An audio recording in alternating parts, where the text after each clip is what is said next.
The Trek Geeks Podcast Network is proud to have Fansets as its presenting sponsor. Fansets is the place for amazing pin collectibles with over 400 officially licensed Star Trek pins and new releases every month. Stay tuned for a special discount code good on your next order at fansets.com just for Trek Geeks listeners. Fansets. Our pins have character. This episode is also sponsored by Science Division, the makers of the galaxy's first interactive tribble that you can control with your very own smartphone. See their limited edition giant silver tribble available for pre-order today at sciencediv.com. Science Division. Trouble's never been this fun. Hi, this is Gates McFadden, who played Dr. Beverly Crusher from Star Trek The Next Generation, and you're listening to the Trek Geeks Podcast with Bill Smith and Dan Davidson.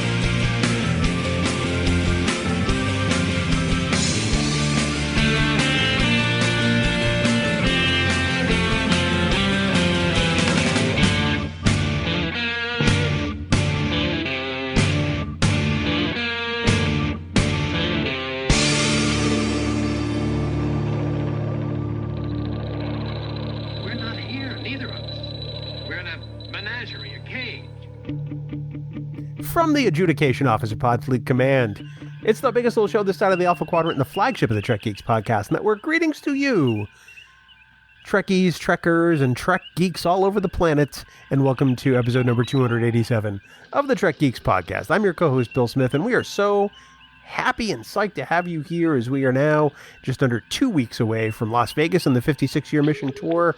And of course, by me, I do mean my co-host and I. You know, this week, we're going to rank things. We don't do it very often. We're going to do it our own special way, but if I were going to rank him as, hosts on the Trek Geeks podcast, he'd probably come in at about number 7. He is the plummeting Dan Davidson. And Dan, it's great to have you here. Your rank. Good to see you, pal. That was dumb. Thanks for that. Well, that's because it's me. But thanks for that wonderful, wonderful introduction, as always. I always just love just watching you on camera to see what you're going to come with. Because, ladies and gentlemen, they are not scripted. They come off the top of his head right at the moment that he says it. And they're always fantastic. They're always wrong, but they're fantastic. And I appreciate the effort. It's always in your first person that they're wrong. In my first person, they are alarmingly correct. That's what makes it so fun, isn't it?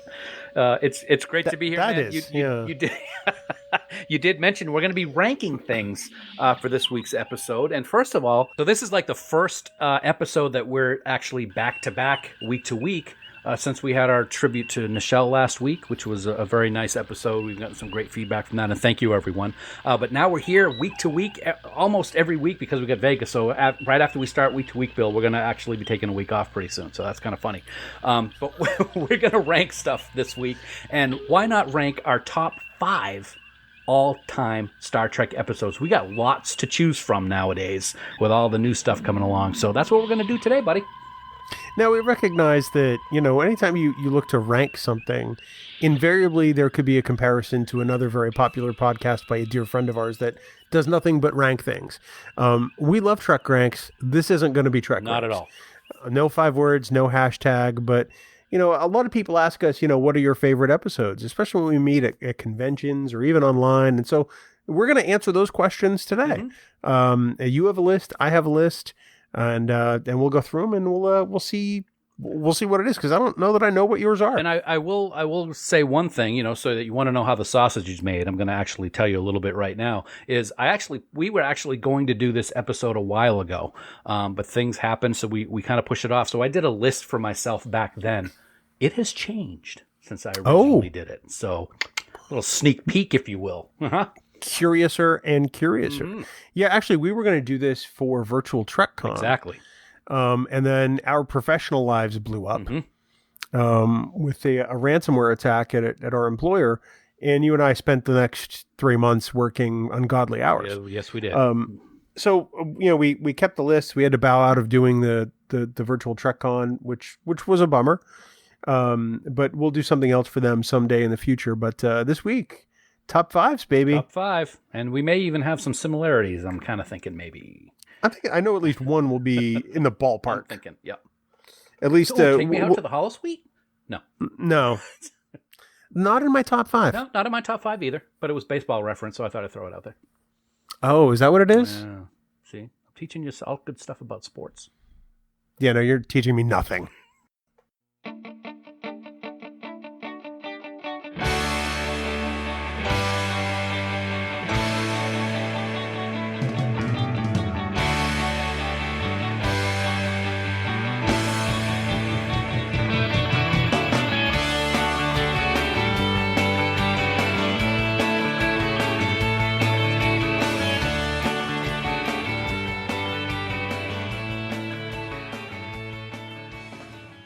Well, Dan, it's that time of the show. We want to take a moment to thank our friends at Fansets for being the presenting sponsor of the Trek Geeks Podcast Network. Yeah, we sure want to thank them for not only the amazing customer service they provide, but also for the incredible Star Trek pins and deltas that they produce. And you can find all these awesome new pins right now at fansets.com.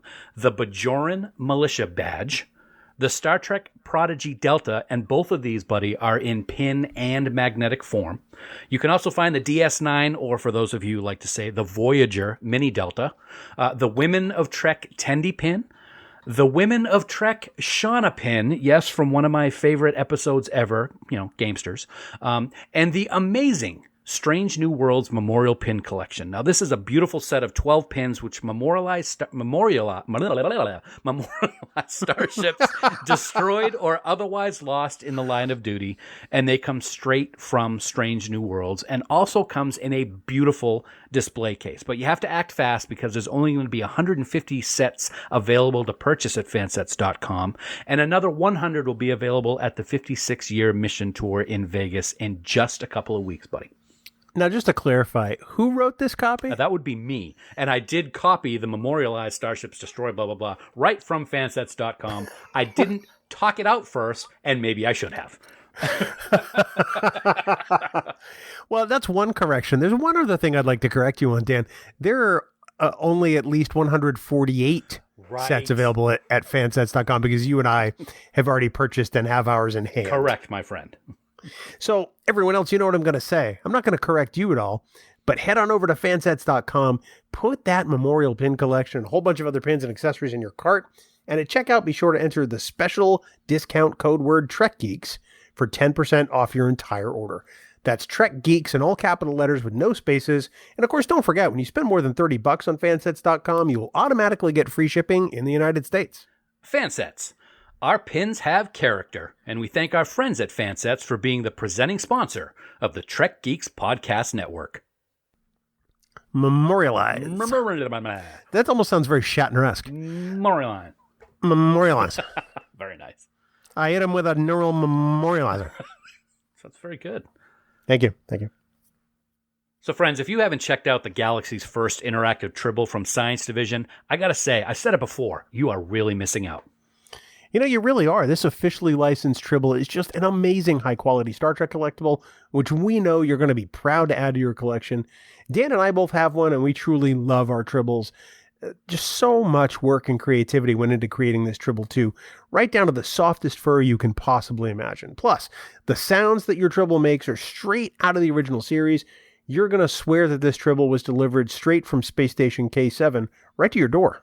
And plus, the Science Division Tribble has its own app that you can use to control the Tribble. It's not necessary, but it sure is a lot of fun to make it scream at people like annoying podcast co-hosts. Fret not, however. Everyone except Bill knows. That's right. You guessed it. As Bill Belichick would say, Tribbles are not dangerous. Wow. I don't think he'd say that. He wouldn't say anything. But no, he'd say we're on to Quadro Triticale. But our friend would say, Tribbles are not dangerous, Bill. Your friend. So head on over to sciencediv.com right now to pick up one of the galaxy's first interactive Tribbles for your very own.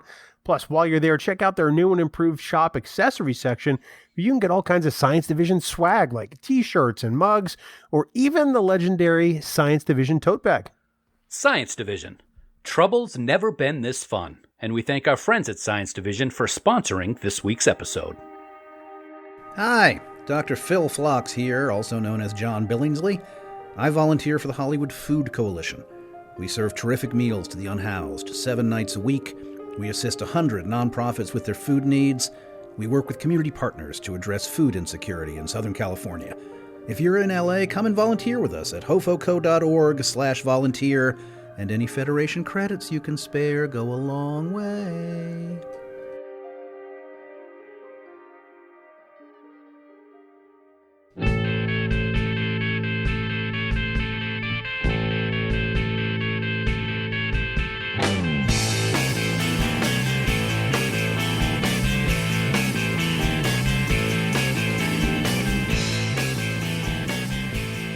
Well, Dan, here we are. I've invited a special guest to our recording. It is living room air conditioner, so that's the noise you hear behind me.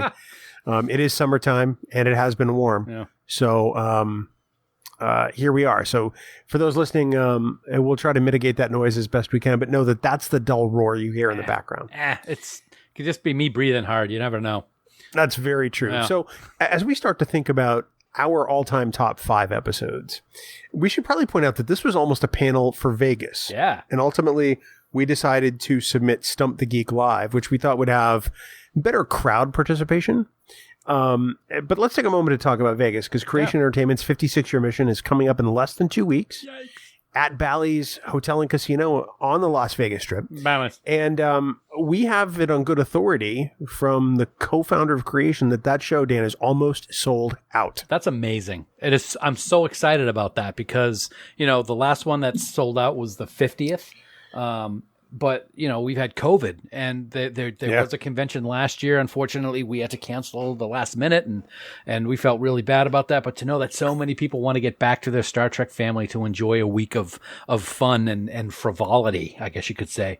I'm super excited that it's almost sold out. And I'm also super excited that we don't have to worry about it because we're already all set with our tickets.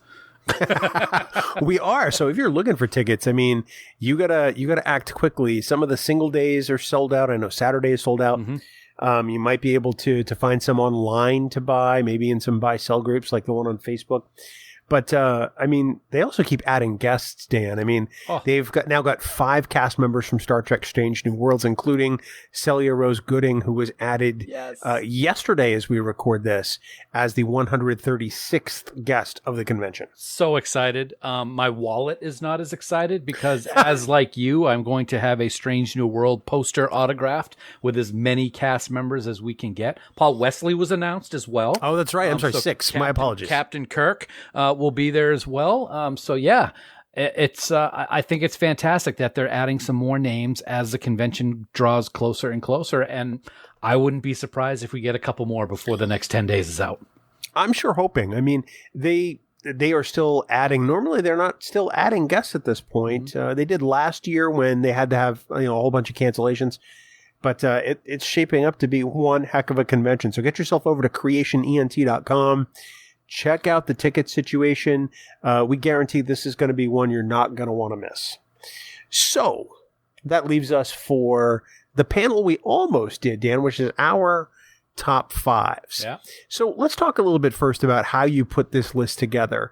Did you just pick the 5 episodes you love the most, or the 5 that you would watch, if those were the only 5 left in existence, or what was your your thought process? All right, thanks for the input, Dan. It was pretty easy to come up with this list. They're my favorite ones, the ones that I love to watch. I never get bored of, the ones that have extremely special meaning to me. And if we talk about this when we talk about See It or Skip It, what would you recommend to somebody if they're getting into a particular series? All of these are ones that I would say, you got to watch this, you got to watch this, you got to watch this. Okay. So it's just... They're the ones that I would, if I only had certain episodes that I could ever watch for the rest of my life, these would be 5 or 10 because we have honorable mentions. Okay, well, that's good to know. For me, I tried to pick the ones that I loved the most. Mm-hmm. And we're not necessarily saying that these are the definitive top 5 episodes of all time. True. These are the ones that have a personal meaning to us that we connect with, that we think are the 5 best episodes of Star Trek ever produced. Mm-hmm. Fair statement? Very fair statement. I'll go with that. Then why don't we start talking about our honorable mentions? Let's get those out of the way first, because these are the ones that didn't make the top 5 for whatever reason. Okay. And we flipped a coin backstage, and we decided that I would go through mine first. So let me go through my honorable mentions. I like that idea. And we'll stop in between each one, and we'll talk about them a little bit. Okay. At number 5 in honorable mentions, I have Blink of an Eye from Voyager Season 6, Episode 12, which, as I was going through my Voyager, watch through the first time just a couple of years ago, I was really astounded at how much I truly loved this episode. It has everything. It has science. It has, time. Mm-hmm. It has great Star Trek messages. But it is probably one of the most solid outings of Voyager ever. It really is. The story it's just amazing to think of, because of the way that time is on that planet, that only being up in the atmosphere for however long is hundreds or thousands, wasn't it? I forget even how many years it was that these people are seeing this object. It was great. I can't remember the guy's name. I'm sorry. I get so much going through my head, but the gentleman from Lost who played in this, the primary guest star in this, Daniel Day Kim. Thank you very much. I knew it was Daniel, but I wasn't sure of the rest of it. He was fantastic in this, and I'm so glad that somebody from Lost also has a Star Trek credit to his name. It really is a true Star Trek episode, too, when you think about it, about the idea of it and the whole thought process and what makes a Star Trek episode so great. Yeah, I agree. And that's kind of why it very easily could be in my top 5 all time, because it is that good. But for me, there were just 9 or 10 other episodes that I think kind of come in a little bit ahead of it. And some of these are just hair widths of difference. Absolutely. So at my number 4, I actually have a tie. I'm glad I'm not the only one who broke the rules. Well, I created the rules. I figure I could break them. And in my other mentions, I have Family, which is Next Gen Season 4, Episode 2. And The Drumhead, Season 4, Episode 21, both Next Gen. I adore these 2 episodes. I think Family for me is the best episode with Jean-Luc Picard that we get until Star Trek Picard. Yeah, it's a very emotional episode, of course. It's right after he was assimilated by the Borg. Awesome episode. We get to meet Renee and Robert and all of his family for the very first time, as well as Worf's parents and so forth. It's a great episode. It's a very emotional episode as well. I think the thing I like about it is that we get to see a Starfleet captain in a way we've never seen one before. Broken, yep. And it affects him. This is the first time really in Star Trek that we don't develop amnesia between episodes and forget what occurred before. This had a really profound and deep impact on Picard, and he's just, emotionally eviscerated. And I think that's why I really love this episode. And he goes home to the only place that he figures can fix it. Yeah, and he actually thinks about leaving space and going underwater to help his friend Lewis with some exploration down there, which just boggles your mind when you know what Picard is all about. Exactly. And then the Drumhead, if there is ever an episode, that kind of speaks to sort of the galactic politics of Star Trek. This is it. It's also a modern day telling of the Crucible in a sense. Gene Simmons is amazing in this episode. She's legendary, as it is before she's in this episode, but she goes toe to toe with Patrick Stewart, and it is just brilliant. And of course, the subject matter is something we haven't touched on ever. And I think that's why these episodes really come in kind of neck and neck here at the number 4 spot for me. Yeah, Gene Simmons is so great. Another North and South co-star with our friend Jonathan Frakes, of course. That's right. And she's great. She's so good at twisting things. And then that breakdown at the end that she has after Picard's amazing speech is just one that you just always get chills down your spine when you watch it happen. I've taken down bigger men than you, Picard. Wow, it's like Gene Simmons has been reincarnated right here on our podcast. I've always known you could sound like an old lady. Without even trying. Without even trying. At my number 3 spot for honorable mentions, it's a 2-part episode, and I can't include part 1 and not part 2. Yep. And it's a past tense from Deep Space Nine, season 3, episodes 11 and 12. You want to talk about, relevant politics. This kind of eclipses the Drumhead in that department, and really kind of shows us an Earth that is under siege and doesn't even know it. And we're seeing it kind of in real life right now. In some ways. But of course, the best part about this episode, I know you want to do it. I know you want to do the impersonation, so I'm going to give you the microphone. Gabriel Bell. Oh, okay.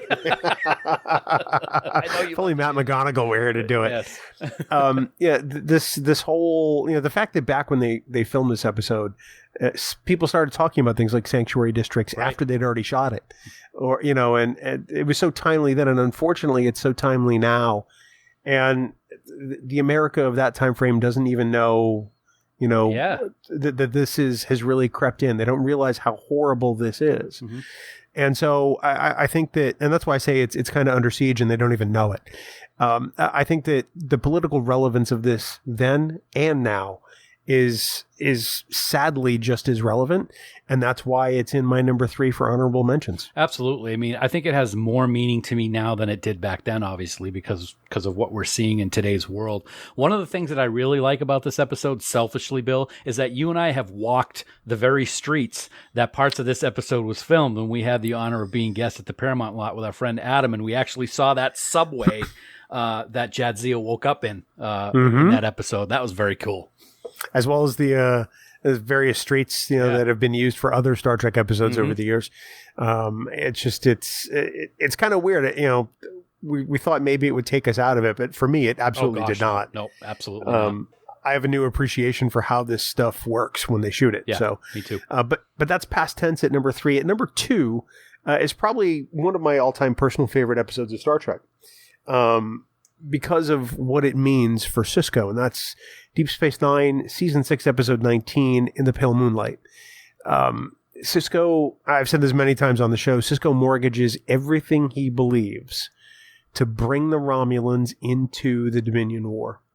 And he has to find a way to live with himself and the choices that Garrick ultimately makes on his behalf. And like he says, he can live with it.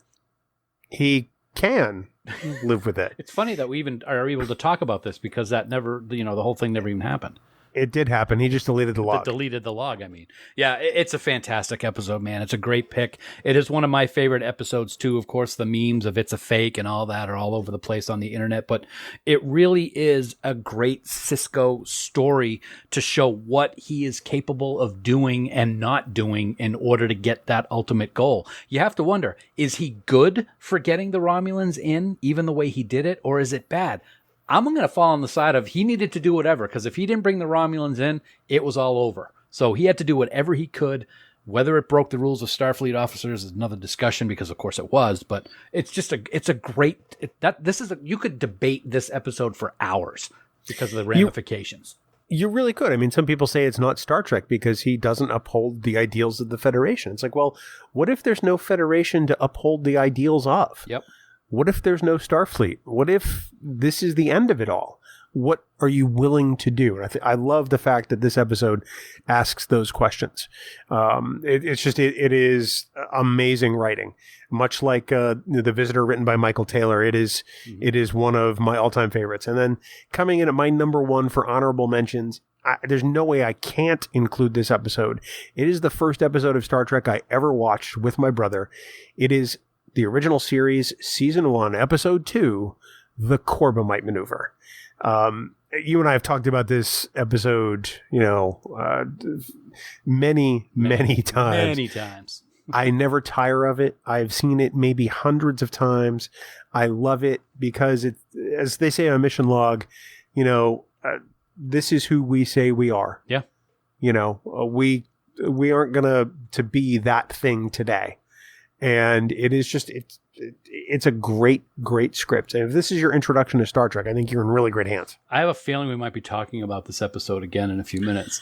Oh, okay. But yeah, it is. It's one of the earliest episodes that I ever remember watching. It's fantastic. It's a great introduction to all of Star Trek. And one of the things that I like most about it is that it's typically on most people's best of TOS lists, and it's one of the first episodes they ever did.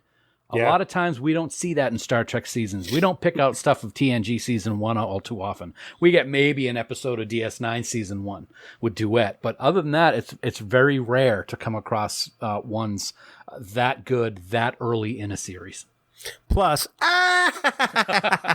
Speaking of McGonagall, Speaking he's doing of that McGonagall. right now as he's listening to this. Yep, he absolutely is. He's going to rewind it and listen to it again. So those are my honorable mentions.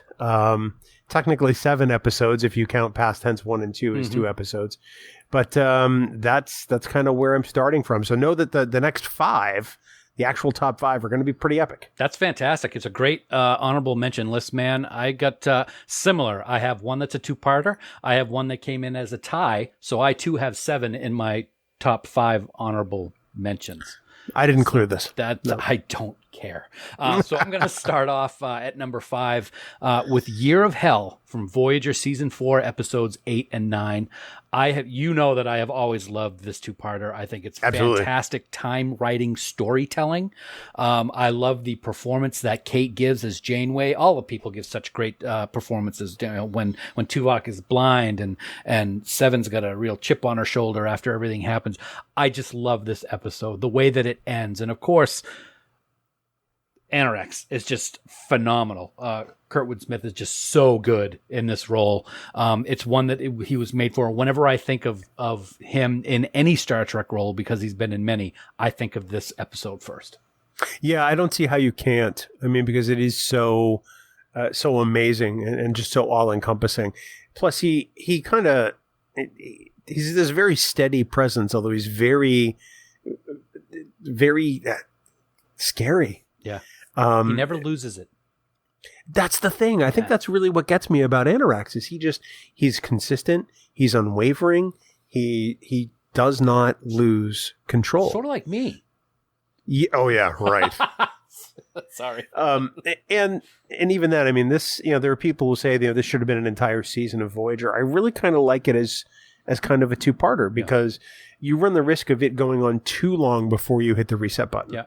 And I do like the fact that we actually hear about, I believe we hear about them earlier in another season where they kind of just throw a little blurb about this race in, and then we finally see this 2-parter later on. I just think it's brilliantly written. I love it. I love the whole aspect of it. Couldn't agree more. It's certainly a favorite of mine. When I think of top 10 Voyager episodes, it's absolutely up there. Yeah, great. So number 4, like you, I have a tie for 2 episodes. They are both of the original series. One we've already talked about, of course, with the Corbomite maneuver, and also I threw in as a tie with this one was the 14th episode of the first season, and that is Balance of Terror.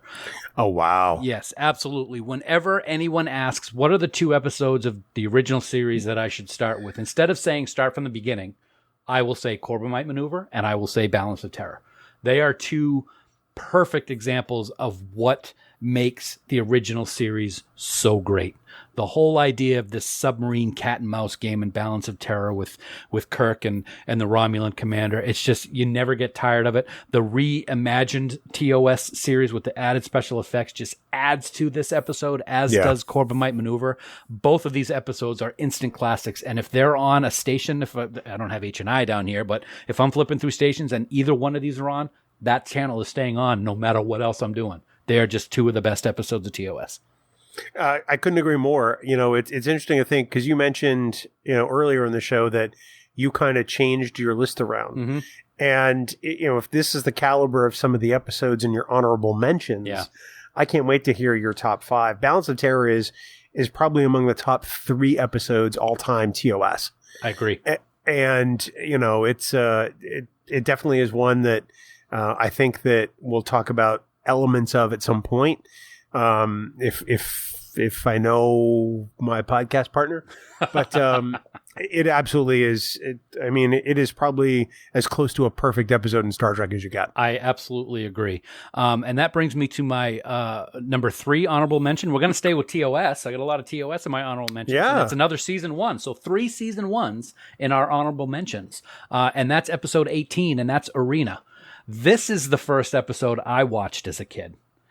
And it scared the hell out of me when I was a kid with that Gorn. It was something that I would jump behind the couch in my parents' living room whenever this was on because I was petrified of this guy. As ridiculous as the suit some people claim to be, it just scared me. And as I got older, the whole idea of what's behind what's going on with this battle between the Gorn and Kirk and what's at stake, it means so much more to me as I grew older and understood what Star Trek was all about. I never get tired of this episode. I love it. I don't want to give any spoilers away for those people who may not have seen Strange New World, but we have seen Gorn in Lower Decks now. We saw Gorn in Enterprise, and as bad as it was, we still did see a Gorn. I've always loved the Gorn because of this episode. It's one of my favorites. I love the dialogue that Kirk is giving when he's talking into his little microphone. Nothing about this episode bores me. And someday, Bill, we are going to go to Vasquez Rocks. I guarantee you and promise you that. I can't wait. Do I get to... push me off? No, I was going to say, do I get to fashion a cannon from various elements that are found naturally around the area? Just in piles? There's some diamonds. And bamboo, because that's growing in vast quantities in Southern California. Yeah. Anyway, so that's number 3, Arena. Always love it. Number 2, I'm going to jump to what is my favorite Star Trek series of all, and that's, of course, Deep Space Nine. Going to go with Hippocratic Oath, Season 4, Episode 3. Nice. I have always loved this episode because it really gives you a look at the Jem'Hadar.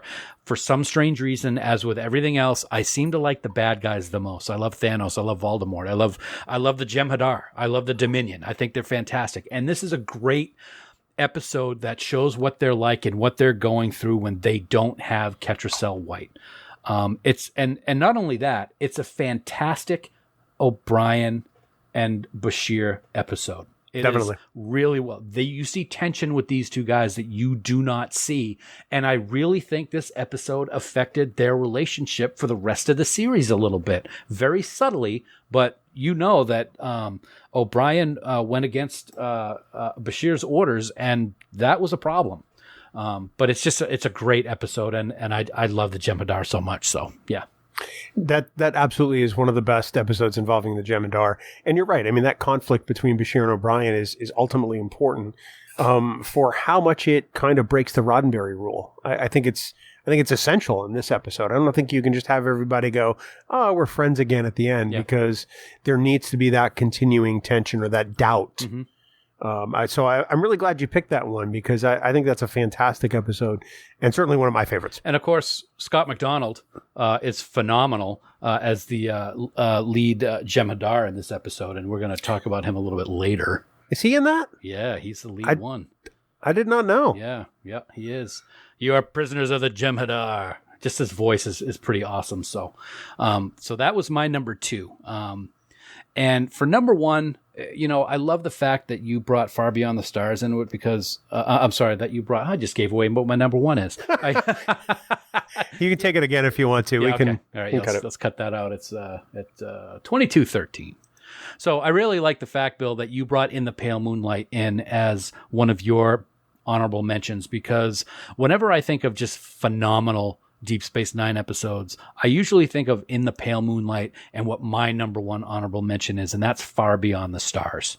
Wow. It is such a great episode because it doesn't have a lot to do with outer space and science fiction.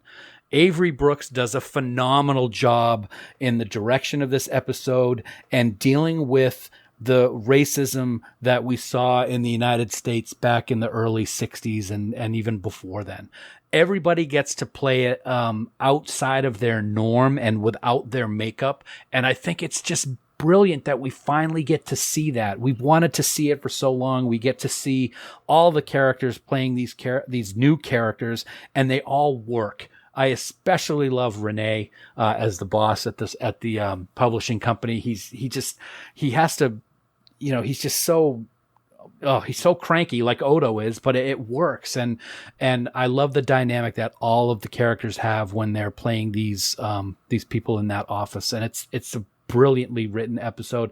And I think it is one of the top episodes of Deep Space Nine ever made. Well, it's one of the top episodes of Star Trek ever made. It's weird to think that it's an honorable mention. Because many people regard it as the finest episode of Deep Space Nine. Yeah. And they're not incorrect. it is probably one of the best hours of television ever produced, not just among Star Trek. Absolutely, I agree.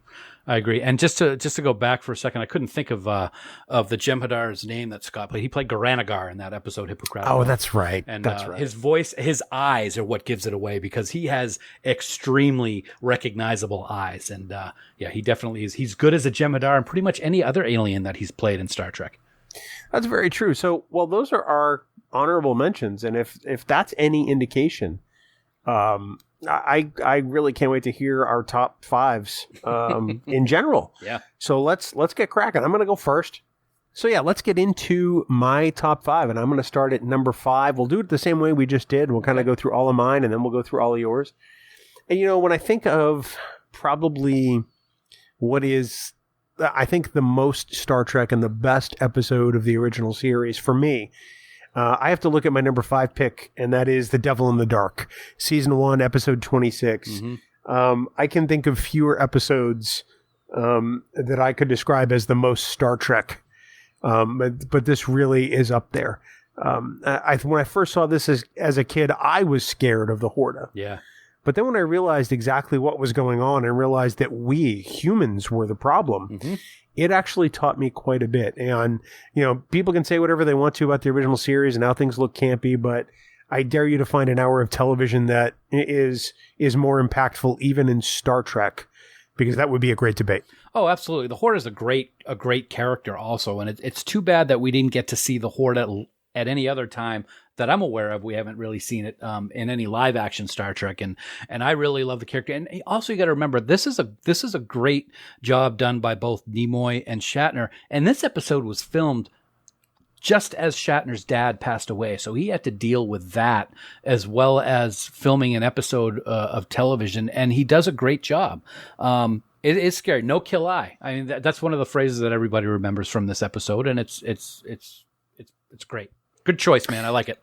Absolutely. I mean, when you start talking about the best of the best, Devil in the Dark has to be in the conversation. Yeah. It's just not possible to do it any other way, quite frankly. Which takes me to number 4. And the thing I'm noticing is that throughout our picks, we have a number of reset button episodes, you and I. Yes. Because it's an effective storytelling device. I mean, we get our characters put into these various situations, and then the universe writes itself at the end somehow, whether it's through, their own, actions, or whether or not it's some kind of phenomenon. Mm-hmm. Things turn out for the better. Right.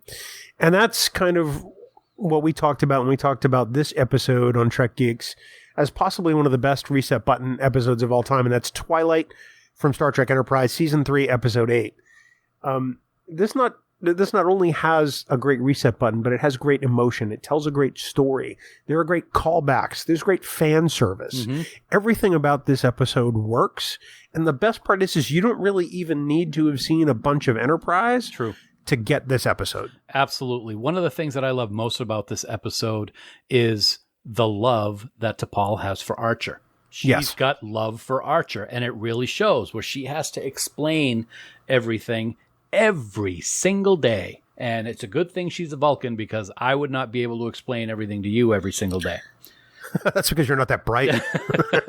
But it really is a great episode. John Billingsley does a great job in this one with finding out how to write everything and push that reset button, so to speak.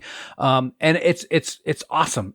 Just the opening scene, you see Earth just blown to pieces by the Xindi weapon right in the opening scene, and you're like, what just happened? Yeah, exactly. It's great. It comes up and it punches you right in the mouth, much like I'd like to do to you. Yes. And the rest of the episode is it's really compelling. When T'Pol is telling Archer the story, and you see the way that Archer reacts, and you imagine he reacts this way every single time. It really just it punches you right in the gut. It really does. Bakula is amazing, but more importantly, Jolene Blaylock is flawless in this episode. I think it's her best episode of Enterprise, honestly. Yeah, if it's not, it's certainly among them. Yep. So that takes me to my number 3, which you might be interested to know, Dan, is another reset button episode. Look at that.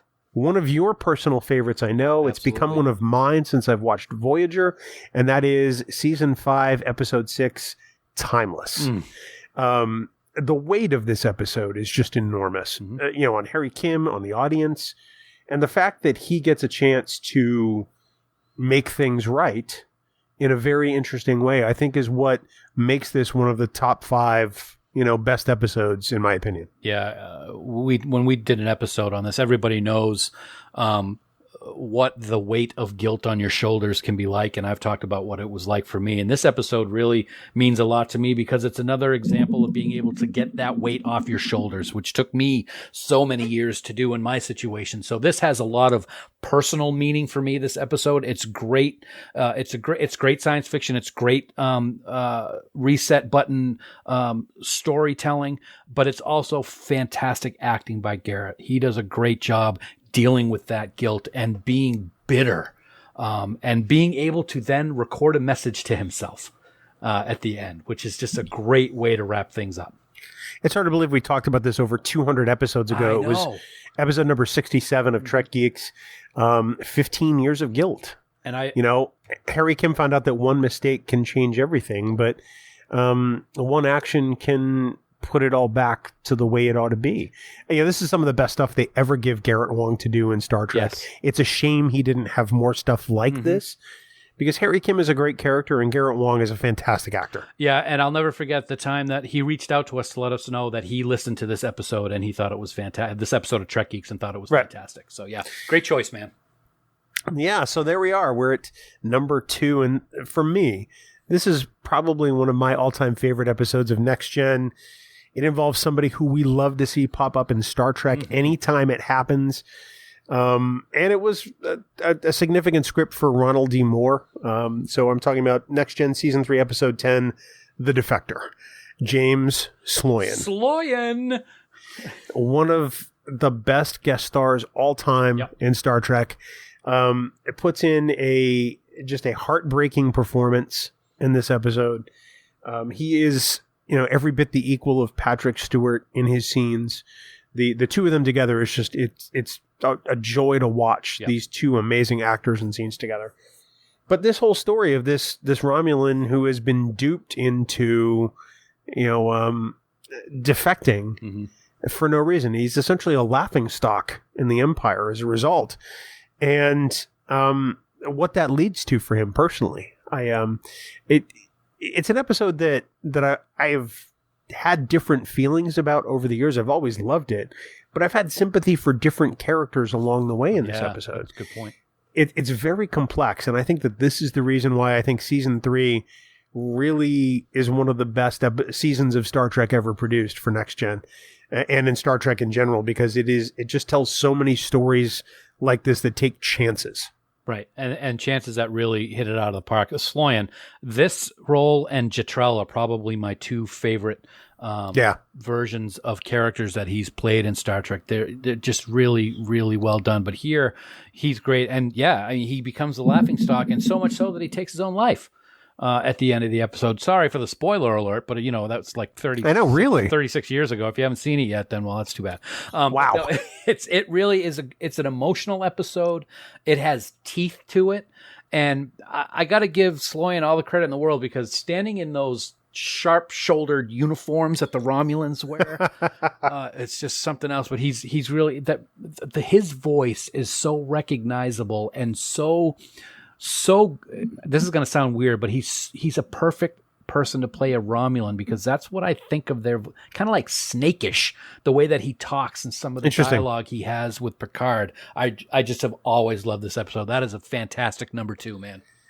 Well, that takes me to number 1. And so if you know what number 2 is, you probably got a good feeling about what number 1 is. And it's the one we've said is Star Trek's Finest Hour.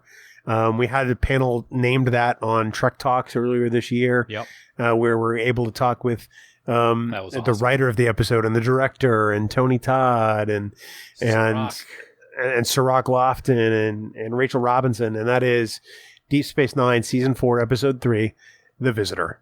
Simply the best Star Trek has ever done. I don't know what we can say about this episode that we haven't said before. It has everything. Some people might be alarmed to realize that The City on the Edge of Forever is not on either of my lists. Nope. It's a great episode. Don't get me wrong. But when you've got over 800 episodes of Star Trek to look at, I mean, it's hard to make some of these choices. But I've always thought, since The Visitor came out, that it was light years better than City on the Edge. And I stand by it. I will, unless something major happens in new Star Trek, when they put out something that levels me, at a different way, The Visitor for me will always be the best the franchise has ever been. It's an important episode where just when you start thinking about it, you could start crying. Because Tony Todd, and there's so many aspects that can make you emotional, but Tony Todd's rendition of Future Jake gets me every single time, no matter what time frame it is. He is so good. And that final scene with Avery when the rubber band's going to be snapped, it's just gut-wrenching and so wonderful at the same time. Well, that's my top 5 list. Again, your mileage may vary to everyone listening, and even Dan, your mileage may vary as well.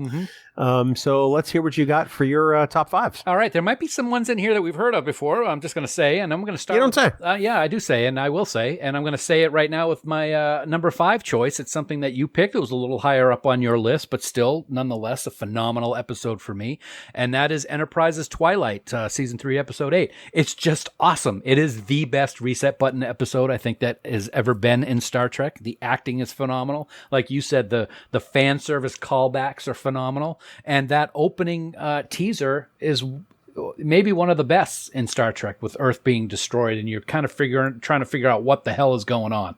It's awesome. Absolutely. I mean, we talked about this really in my set, but I think really the only other thing about Twilight that I want to point out is SETI Alpha 5. Yes. Oh, absolutely. The fact that that's where Archer and T'Pol are, years before things don't go so well. I always love that, just that tiny little bit of fan service. It always makes me happy. And it's one that can, if you're not really paying attention, can be overlooked. If you're not as deep core fans as we are, and a little bit about Star Trek, I mean, they do it so fast. It's not like a big focus on it. So that's why I like it so much. So 100%. I couldn't agree more. That's a great number 5. I can only imagine where it goes from here. It goes up to number 4, actually, Bill. So glad you're or paying down. attention. Yeah, well, that's true too. Gonna go with one of my all-time favorite Patrick Stewart episodes.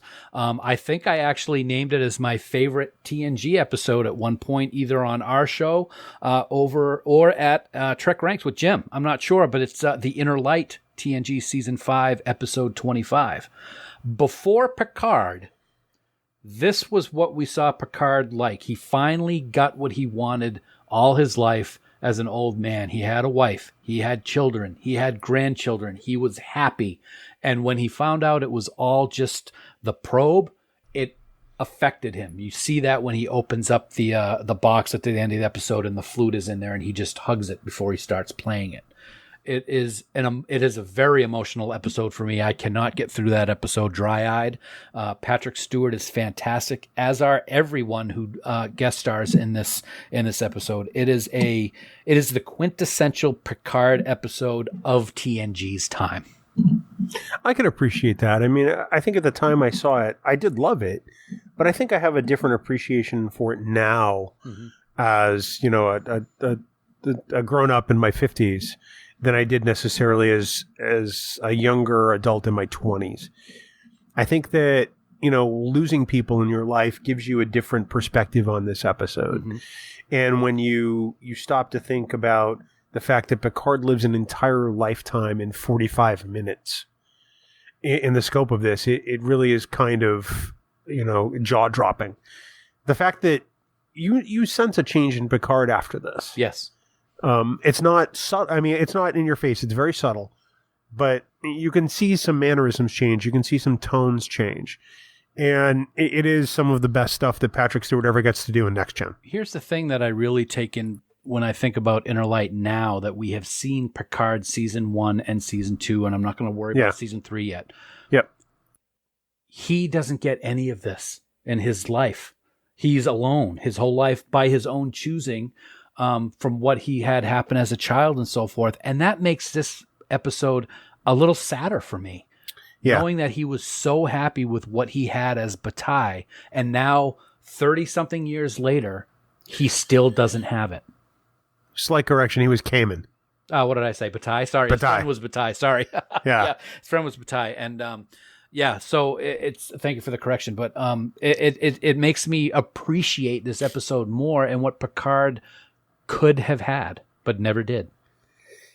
Absolutely. And I have to go back and watch it now in the, kind of in the shadow of Picard season 2 and some of those revelations to see if I get a different vibe from it now. So that's a great point. Yeah. So that takes us to your number 3. Okay, so what I'm going to do before I get into this number 3 pick, I do want to let people know that it does have to do with Strange New Worlds. And if you are in a part of the world which has not seen the full season 1 yet, I would recommend pausing or jumping ahead a few minutes so you don't hear anything, because I am going to talk about spoilers in this episode. Wow. So interesting. Yeah. So right now, and this is how powerful this one was for me. It's all the way on my number 3 top 5 ever. And that is the season finale of Strange New Worlds, episode 10, A Quality of Mercy. Wow. Dude, I was so blown away by this episode. I've probably watched it a dozen times since it aired, and every time I get the hair on my arm standing up. I get the goosebumps. It is the perfect homage to Balance of Terror. It is done so well. And there's so many things besides the Balance of Terror aspect of this episode that work. The entire why Pike has to have the accident happen to him. If that doesn't show what true friendship is all about, then I don't know what does. And as we see in this episode, if Pike is not the one that is in the accident on the J-class starship where he gets in the chair, Spock will die in every single universe or every single, offshoot, unless it's him. And he talks, future Pike talks about all of the special things that Spock will do. And of course, that's the whole reference to Romulus and unification. I just can't, I could talk about this episode for a day. I just think it's brilliant. I'm really floored by this because it is so new. I mean, this episode was out 2 months ago, and here it is in your top 5. I'm curious as to what episode it displaced. I actually moved everything down 1.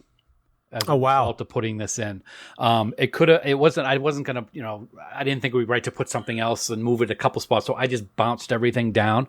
But I'll tell you, everything and the Balance of Terror relation is just phenomenal. Knowing that if Pike didn't have the accident, he's in charge of the Enterprise, and everything kind of plays out almost exactly the same. The wedding at the beginning, and Ortegas is the one who's the quote unquote racist on the bridge because of Spock, and we get to meet Captain Kirk of the Farragut. It's just so well done, and all of these aspects of the writing.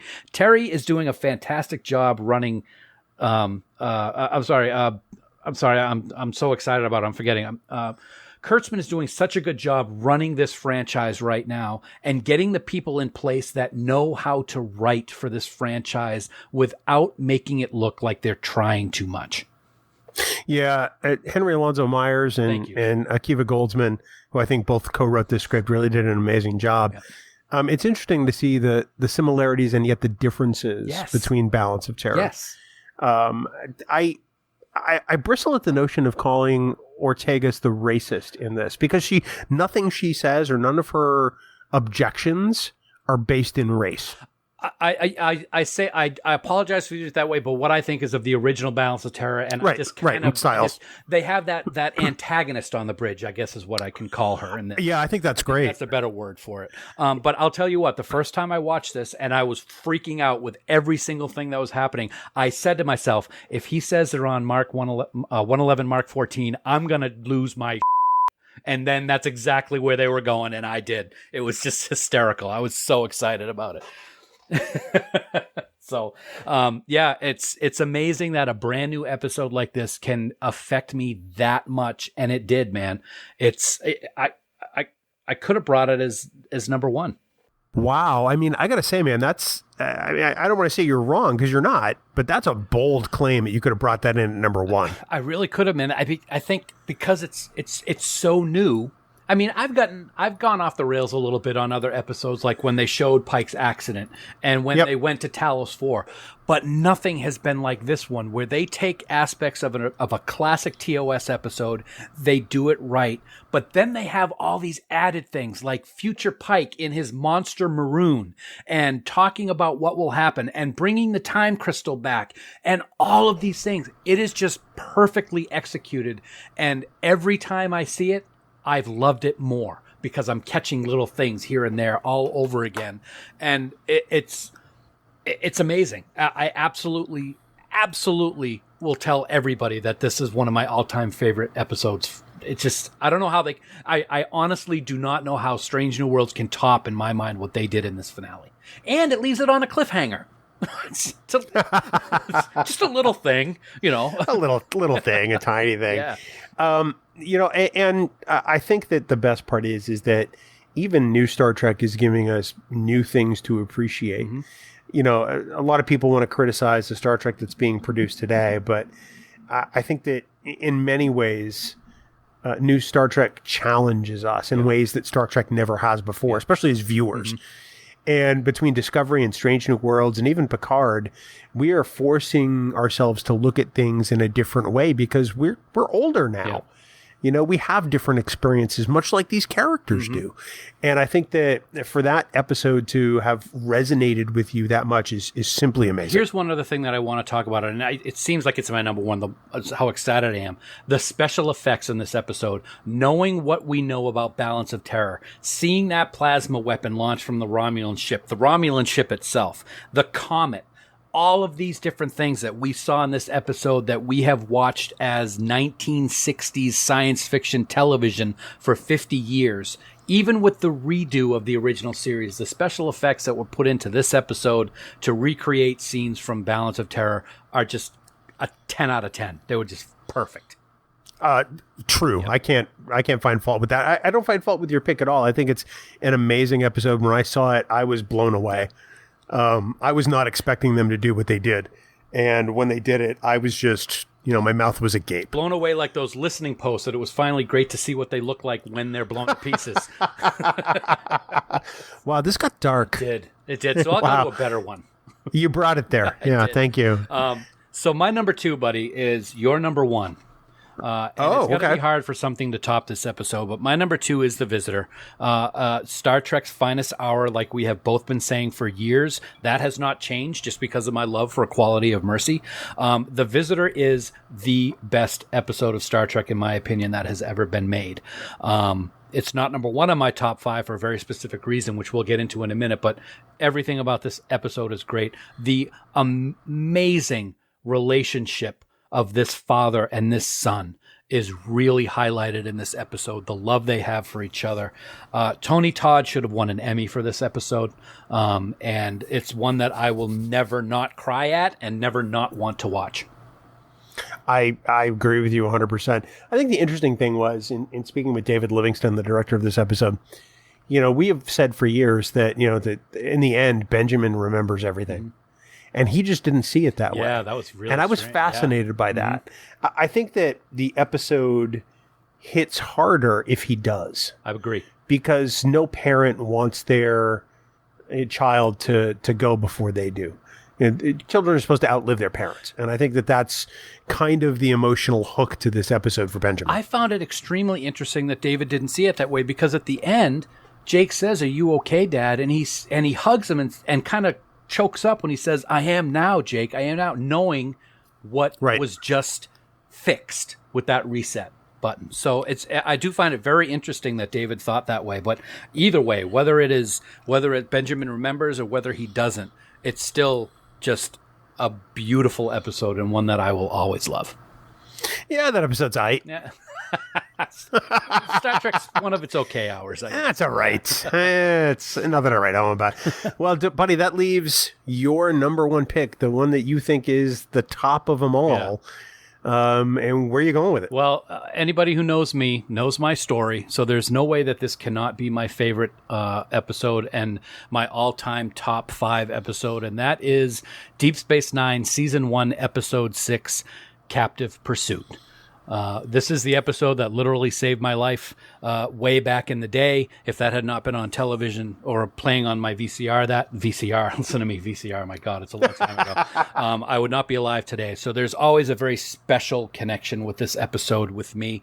But not only that, it's really a good episode. It's the first known visitor from the Gamma Quadrant. We see one of the coolest transporter effects in all of Star Trek with the Hunter. Scott McDonald is fantastic as Tosk. It's a great O'Brien episode. He's willing to give up everything for this stranger, which is the actual point that saved my life in this episode.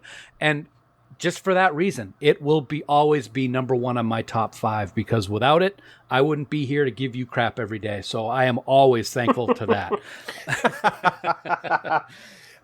We had a very emotional and moving conversation on this particular episode in Trek Geeks number 114, The Captive Pursuit, where we talk about the probably one of the most important nights of your life.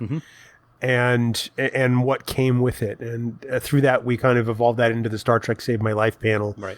But separate from all that and how weighty that episode is for you personally, this is an outstanding episode of Star Trek, hands down. It really is. It's fantastic. You know, everybody, a lot of people complain, I put that in air quotes a little bit, about how the beginning of Deep Space Nine, they didn't go anywhere. Well, they brought somebody, and the way that they did it and the way that they told this story was really good. That makeup that Scott wears, he looks like a walking alligator. That's what the lizard should have looked like in the Spider-Man reboots, to be perfectly honest with you, because what they did in the Spider-Man reboots was horrible. But I just love Tosk. Tosk is a great character. You got me, I'm looking at it right now above my computers, you got me a wonderful drawing from Lee of the Captive Pursuit episode, and it's not of a scene that we would think of. Basically, it's the one where Miles punched out the Hunter at the end of the episode. It's a great little sketch. It's framed and hanging in my office, as it always will be. It's a great episode, and like I said, cool transporter effect, man. That is it's like a double layered transporter. It's really cool. I remember when they showed that in the episode preview the week before. Like, next time on Star Trek Deep Space Nine, they showed. I'm like, whoa, what is that? Yeah, that is super cool. But when you consider the story it tells, and the fact that Sisko just sort of lets one by after he dresses down O'Brien, was probably my favorite scene in the whole episode. You know, one thing I regret about this episode, we never saw Tosk or his kind or the Hunters ever again. It would have been interesting to see them in some way, some form down the road, even if it was just in passing. But still, it doesn't take anything away from the episode for me. I think it would have been great to see them as our overlords in one of the Mirror Universe episodes. That would have been awesome. Yep. I've got a great idea for cosplay. Oh, great. A Tosk Hunter. As long as you got something covering your face, I think I would be fine with that. Very well done. Really, whatever you want. Very nice. Very nice. Yeah. Well, buddy, those are our top 5 lists. And again, let's put a big asterisk next to this, because a year from now, some of this could change. Absolutely.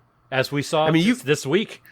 I was just going to say, you've proven that with A Quality of Mercy from Strange New Worlds. Yeah.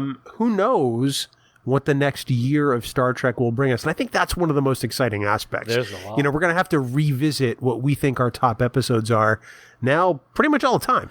Yeah, because who would have thought we would have so many consecutive weeks of new Star Trek all the time? We got Discovery Season 5 coming, Picard Season 3, Lower Deck Season 3. Oh my God, what am I forgetting? Prodigy, the rest of Season 1. There's just Strange New World Season 2. And 2 new shows that we don't know about. Oh my God, my head's going to explode right now. I wish. That would be amazing. Well, you haven't seen this episode of The Office yet, but when you get to Threat Level Midnight, you'll know what I'm talking about. You've said it so many times here on Trek Geeks. There is no better time to be a Star Trek fan. Yep. I'm interested to hear other people's top 5s. Hit us up on Twitter and let us know what your 5 favorite all-time episodes are, because we'd love to know. Absolutely. And here's the thing. Your top 5 is the best top 5, because it's what you pick. It's like we've always talked about. Everybody's fandom is their own, and everybody's top 5 is perfect. Couldn't have said it better myself. Well, Dan, we talked some top 5s. Let's talk our top number 1, and that is the number 1 Star Trek band in the galaxy. 5-year mission. We love the guys. Obviously, all of their albums, all their songs, every music you hear on every ounce of music you hear on Trek Geeks is 5-Year Mission, and we wouldn't have it any other way. We want everyone to head on out to 5yearmission.net, buy all their CDs, become a huge fan of this band, download their podcast, which is oddly enough called 5-Year Mission, the podcast, and just get 5-Year Mission in your ears because you're gonna love this band, Dan. 5yearmission.net. It's worth it. Check them out. They're fantastic. Love them all. But I got to say, Bill, I got a very important topic I want to discuss this week. And, we've seen him in TOS. We've even seen him in short treks. He's a conniver, Bill. A musician, a drummer, a con artist. One who even stowed away inside a Gormagander to use temporal manipulation on the Discovery crew to try to help pay off his Klingon debts. Wow, he literally walks to the beat of his own drum. He is the incomparable Farcourt Fenton Mudd, or as Stella would say, Farcourt! Yeah. So let me see if I get this straight. Farcourt Fenton Mudd. Have you been drinking again, you miserable sot? I need to drink to listen to Farkisms like that. And at this point, I'll drink anything. Water, Drano, whatever. Wow. Okay. Wow, that was harsh. No, not really. I'm only here for the Farkisms, which you can get at shop.trekgeeks.com right now. If you're only here for the Farkisms, you really should listen to the rest of the show because it's so much better. I really liked this week's one. I'm sorry. I thought it was pretty good. Farcourt Fenton Mudd. Yep. 5yearmission.net. Get all their CDs. Don't forget, of course, you too can become a supporter of the Trek Geeks Podcast Network by subscribing to us on Patreon. Dan, we have so many great supporters, producers, associate producers on Patreon. Yep. And it's safe to say that without them, we wouldn't be able to do what we do in having an entire network of fantastic Star Trek conversation. And it's all because of them. It is really all because of them. We love every single one of them. We appreciate your support. We appreciate your kindness. And we try to help out and by showing our love back by having perks for our Patreon members, and they're coming. We actually have the 2021 Patreon pin. It's done. It's ready to be sent out.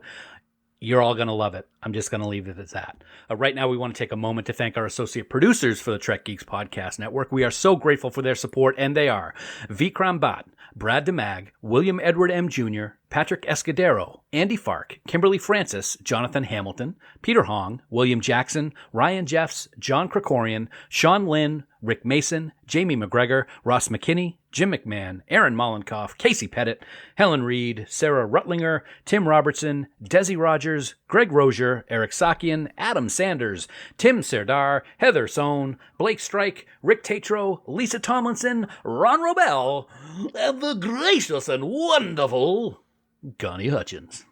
Whom we will see in Vegas in just under 2 weeks, That's correct, by the way. My friend.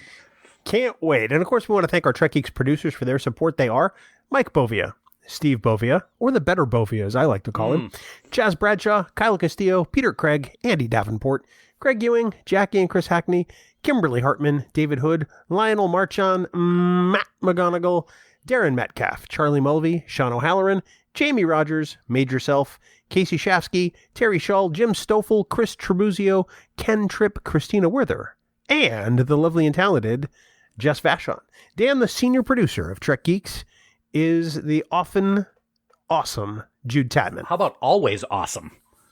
Well, often does mean quite frequently. It doesn't mean always. I actually got a wonderful email from Mr. Jude Tatman the other day. See how he emails me and not you. I'm just going to say that. Wow. You too can become a producer on the Trek Geeks Podcast Network, and it is so easy to do. Head on over to patreon.com/TrekGeeks for all the details. Dan, next week it's back to our favorite Cardassian monstrosity, and for once I don't mean you. Some people call it Deep Space Nine, and we just call it something we love. Yeah, we do love it indeed, my friend. We do love it. We saw in recent Lower Decks Season 3 trailer that the crew of the USS Cerritos will be visiting Deep Space Nine So we're going to as well to talk about an episode, and not just any episode, my friend. Jadzia reunites with some old friends on a mission of vengeance. Albinos, Kor, Koloth, and gang. It's Blood Oath, and it's next week on Trek Geeks, the flagship of the Trek Geeks. You can't even say the name of your own network. What I did? I'm going to tell you the reason why, and it's not an excuse, but if you notice, I accidentally have a capital O there in podcast. Oh, I noticed. And I saw that, and I was saying to myself, that's weird, so let's try it again. It's Blood Oath, and it's next week on Trek Geeks, the flagship of the Trek Geeks podcast network. I was expecting you to say Trek Geeks Podcast Network based on that. Just keep circling, Dan. Yep. Just keep circling. For more great Star Trek discussion, we want everyone to check out the other member podcasts on the network. We have so many fantastic shows, all created by passionate fans who just want to celebrate Star Trek and Gene's vision. And by the way, you can find all our podcasts in the free Trek Geeks mobile app. And by the way, Dan, this week we've had bonus content drop from Rewind and ConPod and Sci-Fi Sisters coming up very shortly. So lots of great mobile content. And you're going to have a conversation with Sarah coming up soon. Stuff you can only get on the Trek Geeks app. You can get it at trekgeeks.com/app. And you can find our podcast on your favorite podcast platform by going to trekgeeks.com/listen. Awesome. The Trek Geeks Podcast Network. No one talks Trek like we do. It's amazing. It's like you don't know the tagline is coming every week. And we've been doing it for like over a year. I did know. It was awesome that you just had both addresses right off the top of your head like that. One of them wasn't even in the copy. That's because one of us can work without a net. Of course, for all the news on all the Star Trek show, please visit our great friends at treknews.net. For now, this mess has been episode number 287 of the Trek Geeks podcast. We do hope you all live long and prosper. The coconut. I think I killed Dan. I think so. Music for Trek Geeks is provided by 5 Year Mission. They're writing an original song for each episode of Star Trek. Hear more of their music at 5yearmission.net. Trek Geeks is a production of Coconut Media Works. Executive producers Bill Smith and Dan Davidson. For more great Star Trek discussion, discover the other shows of the Trek Geeks Podcast Network at trekgeeks.com or find us in Apple Podcasts, Spotify, or your favorite podcast app.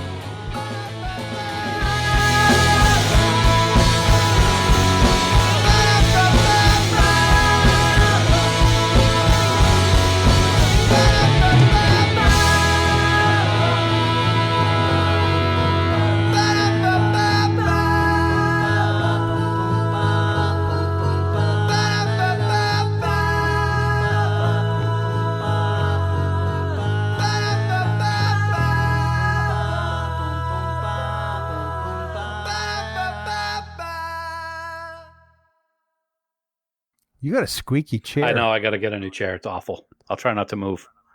Bing bong. Bing bong. Bing bong. Excuse me, ladies and gentlemen. T-minus 13 days. T-minus 13 days. Thank you. As of this recording. Get excited. I started packing. I was going to start packing last night, and I was so beat by the end of the day, I'm like, I'm not packing today. I got my cosplay suitcase all filled up. I just got back from DunderCon. Yes. The Office convention, which I got to tell you, man, was been awesome. one hell of a time. Looked like you were having a good time. It's a much smaller con than even some of the regional Star Trek ones that we went to back in the day. Mm-hmm. But what a great vibe the room had. That's cool. They did some things that I wish that Star Trek conventions would do.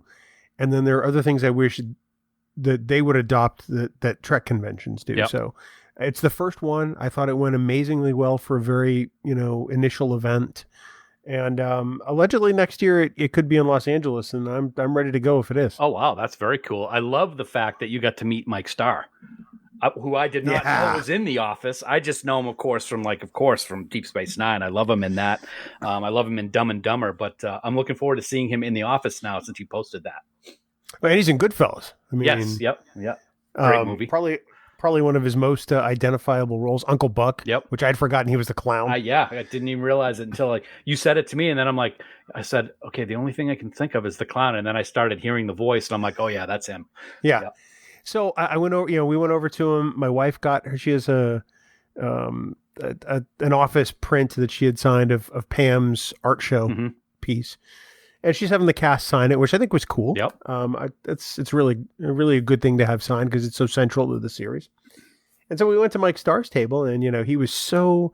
The guy's a sweetheart. He really is. In fact, he tells everybody, he goes, "Please tell everybody I'm a nice guy," because he gets typecast as like a mobster. Absolutely, yeah. So, we went over and, we're getting ready to leave. And I said, Mike, I get first happy belated birthday because his birthday was a week ago. Mm-hmm. And I said, I only know that because it comes up in some of the Star Trek groups. He goes, oh, Deep Space Nine. Nice. He's like, I loved working on that show. He's like, well, first of all, I'm great friends with Cole Meany. We've been friends for a long time. Wow. But getting to work with that entire cast and Avery, he goes, Avery was just amazing. He's like, I had such a wonderful time. He goes, although I got to tell you, he's like, originally, I thought I was going to play a Klingon, and I got so excited. He's like, I was pumped to play a Klingon. He's like, I never had to do makeup before, so I was looking forward to that process, so the heavy prosthetics. Mm-hmm. And then he gets there, and he goes, I find out I'm playing a 1960s Vegas mobster. He goes, don't get me wrong. I had fun with it. I had a wonderful time. He goes, but it's another mobster. He would be a good Klingon because he's a big guy. Yeah. That would have been great. But he's 72. You wouldn't know it. Yeah. But he's just a giant sweetheart of a guy. He really is. Which is very different because in some movies, he like bit the head off of a parakeet. So, Yes. Just saying. Yeah. In The Office, he plays an insurance salesman who Michael thinks is in the mob. What season is that in? 5, Okay. I think. I'm getting close. It's well, I mean, it's no spoiler alert. Pam and Jim are going to get married at some point. Yes. Yeah. It's while they're on their honeymoon. Okay. All right. I'll be looking forward to it. I'm making my way through season 3 right now. I think it's the episode right after Niagara, which is the one where they get married. Okay. Awesome. I'll keep my eyes open for him because I love him. I'd love to see him at a Trek convention. That would be fantastic. I mean, it was only one episode, but still, he has a great following. There are plenty of other people at Trek conventions. Absolutely. Who wind up, attending all weekend long and only do one episode. Ron Perlman.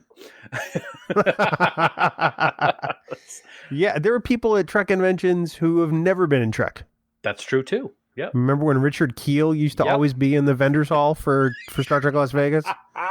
Yep, I do. That's funny. Although somebody's going to tell me he's been in Trek somewhere, so I'm going to let that go. No, that's okay. But I mean, Wesley Ure from Land of the Lost, never been in Star Trek. Correct. Great guy, by the way. Yep. Just all kinds of folks. That's funny. That's very funny. So I made a decision. Speaking of Ron Perlman, I brought up Ron Perlman a second ago. I've made the decision. I think I told you, but I'm going to let the listeners know that we talked about how I'm going to have this crossover cosplay on Saturday where Grand Admiral Thanos, who may be from the Confederacy, I haven't decided yet, of the Starship Inevitable, is going to be making his way around the halls, and I'm very excited about it. I am getting a photo op with Ron Perlman on Saturday, and I have decided that I am going to do this photo op as Thanos / Grand Admiral from Star Trek, because truth be told, Ron Perlman and Thanos have the same size chin. So it should be pretty awesome getting that picture. So I'm very excited about that. I'm amazed you didn't do a Thanos Sons of Anarchy mashup. As Kleos. If I had the time, I probably would have. I think that's my favorite role of his is Clay in Sons of Anarchy. It's just so good. So I could have done a Hellboy crossover with an Admiral uniform. That would have been kind of interesting. If you think about it, there's a lot of physical similarities between Thanos and the Hellboy character on film. There really are. As a matter of fact, Josh Brolin did a phenomenal job as Thanos, but I think Ron Perlman would have done as equally as good. But that's okay.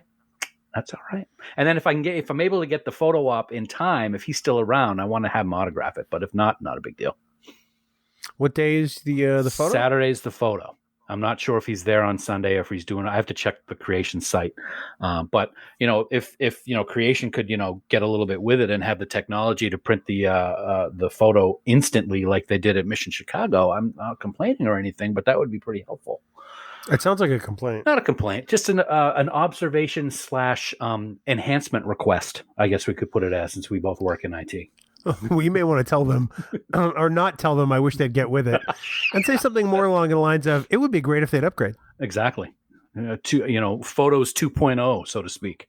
Photos 2.0. So, rumor has it, I got this directly from the co-founder of Creation Entertainment, Gary Berman, okay, that they are close to a sellout for the Vegas convention this year. amazing. When's the last time it sold out? The 50th? I think so. That's amazing. Now, how much smaller is this location? They could sell like a jillion tickets for the Rio, but it'd be interesting to see the size difference. But I think that's great. I think it's fantastic. People want to get out again and enjoy the Trek family. So I think that's awesome. I think so too. I think it's probably at least a little smaller. I don't know that it's significantly smaller. Okay. But certainly enough to, hey, a sellout is a sellout. Mm-hmm. That says that people are dying to get back to cons, Yeah. and we're among them. Yeah. Because this will be our first trip in 3 years. Oh, by the way, Ron Perlman not signing at Vegas, only doing photo ops. All right, that's fine. That's okay. I'm going to get a photo op, and then I'll get him sign it someday when I go to a Sons of Anarchy convention. Hopefully, if there ever is one, if there hasn't been already. He usually makes appearances at other Comic-Cons. Oh, okay. I'll keep that in mind because he's a cool dude, and his Twitter feed is hilarious.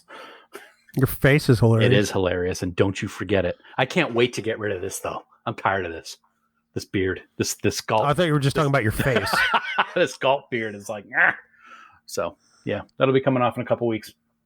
I can't wait for you to get rid of your face. That will not happen. I am going to get it I'm going to have that whatever that thing that Girardi had in season 1 of Picard, when all of a sudden there were 50 of her on the bridge. That's what I'm going to get. I'm going to get it for you for Christmas, and it's going to be my face that can never be changed or shut off. Thank you very much.